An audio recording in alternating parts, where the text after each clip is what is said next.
Confinement con, jour 39. J'espère que vous allez toujours bien et que votre confinement se passe toujours bien. Moi, j'enregistre de nuit parce que, pourquoi pas. Et aujourd'hui, je vais vous parler d'outils logiciels qui sont à la disposition des développeurs quand ils veulent développer un site web, mais pas que, quand ils veulent développer n'importe quel type d'application. Il y en a pas mal qui sont mis à disposition, donc je ne vais pas rentrer dans tous les détails de tous, mais je vais vous présenter ceux qui sont quand même le plus importants. Donc celui que moi je trouve le plus important, vous l'avez déjà vu, c'est l'éditeur de texte.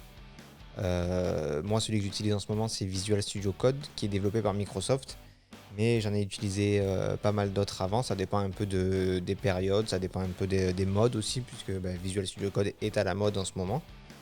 Mais parmi les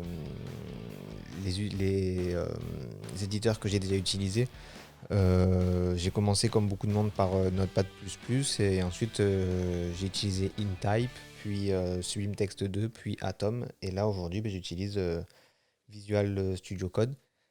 Ils sont tous gratuits. InType, je sais pas s'il existe encore, mais en tout cas tous les autres, je crois qu'ils existent encore. Sublime, il y a même Sublime Text 3, si je dis pas de bêtises. Et ils sont tous gratuits. Il existe aussi des payants qui c'est justifié ou pas selon celui que vous prenez. Mais donc moi j'ai toujours utilisé des gratuits et j'ai toujours été très content. Donc un éditeur de texte, à quoi ça sert? Je crois que je l'avais déjà dit. En fait, on pourrait développer avec n'importe quel éditeur de texte simple, même le bloc-notes de Windows, ça peut servir, on peut l'utiliser pour développer.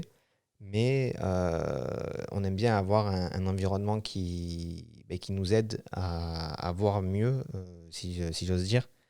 Le bloc-notes de Windows, le texte il est en noir sur un écran blanc. Bon, c'est ni beau ni moche, mais c'est pas très, très utile. Là où moi, vous avez pu voir dans les vidéos, mon éditeur il me met en couleur certains mots-clés, ce qui fait que sur le HTML, par exemple, je vois tout de suite si je parle, enfin, si ce que je vois c'est une balise, si c'est du contenu, si c'est un attribut, si c'est la valeur de l'attribut. Pareil pour le JavaScript, je vois tout de suite les fonctions. Le CSS, je vois tout de suite la balise ou l'ID ou la classe qui est ciblée. Donc ça, c'est super important pour pouvoir s'y retrouver plus facilement.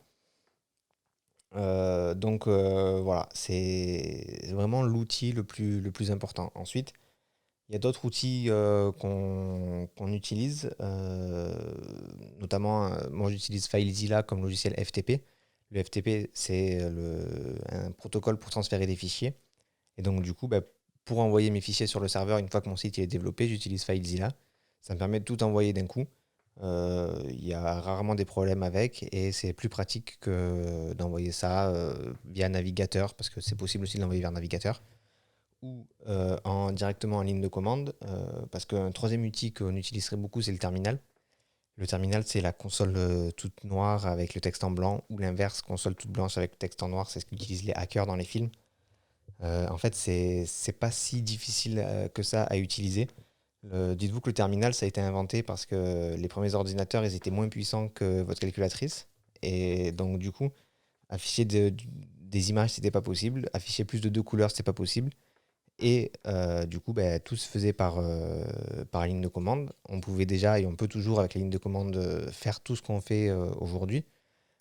Copier des fichiers, écrire du texte, même traiter des images, c'est possible de le faire en ligne de commande. D'ailleurs, je vous encourage à rechercher un petit peu. Vous avez des sites qui vous donnent des cours sur la ligne de commande et comment l'utiliser. Vous allez voir que la plupart des choses qu'on fait avec une interface graphique, avec la souris et le clavier, c'est plus facile de le faire quand on sait le faire avec la commande qu'avec le souris. Donc voilà, et le dernier outil dont je veux parler, c'est un outil qui est très très important et qui devrait être généralisé, même si c'est compliqué, à tout ce qui traite à l'informatique. En fait, c'est un logiciel de versionning. Donc moi, celui que j'utilise, c'est Git. Il y en a d'autres qui existent, dont SVN par exemple. Mais moi, je trouve pas du tout facile ni à utiliser, ni même, je trouve pas ça très beau à voir. Alors que GitHub, enfin Git, c'est vraiment top. Et puis avec Git, il y a GitHub qui est par-dessus qui est aussi très très bien. Donc Git, c'est un logiciel de versionning. Ça veut dire que plutôt que d'avoir votre fichier, ça arrive à tout le monde, votre fichier OK, votre fichier OK2, votre fichier OK V1, V2, OK final, ben, en fait, à chaque fois que vous faites des modifications et que les modifications sont importantes, vous pouvez faire un commit, on appelle ça, c'est-à-dire versionner votre fichier et vous avez une version qui est sauvegardée. Si jamais quelqu'un décide qu'en fait il y a une modification à faire, il peut la faire, il commit, et c'est sa version qui est sauvegardée, il n'y a qu'un seul fichier. Sauf qu'on a l'historique de tous les commits, et donc du coup, on peut aller rechercher une modification si jamais il y a un truc qui a été enlevé qu'on n'aurait pas dû. On peut revoir tout l'historique. Il y a beaucoup plus de possibilités que ça. On peut créer des branches si on veut travailler. On veut pas, on a peur de faire une connerie. On crée une nouvelle branche, on fait les modifications dessus. Si ça marche pas, on jette la branche. Si ça marche, la branche, on la remet dans le dossier principal. Et on n'a rien cassé et on garde tout l'historique. Si jamais ça vous intéresse, je vous mettrai une playlist, encore une fois, de Daniel Schiffman dans The Coding Train, qui a fait une série de vidéos, Git pour les poètes, et qui montre comment est-ce qu'on peut l'utiliser. Donc lui, il prend l'exemple de quelqu'un qui a écrit un poème, et il explique comment Git marche. Et vraiment, c'est quelque chose qui est très intéressant. Et si vous travaillez beaucoup sur l'informatique, je vous encourage à regarder ça. Donc c'est tout pour aujourd'hui. J'espère que cette vidéo vous aura plu. Restez chez vous, restez confinés, et je vous retrouve demain pour un nouvel épisode de Finement Con.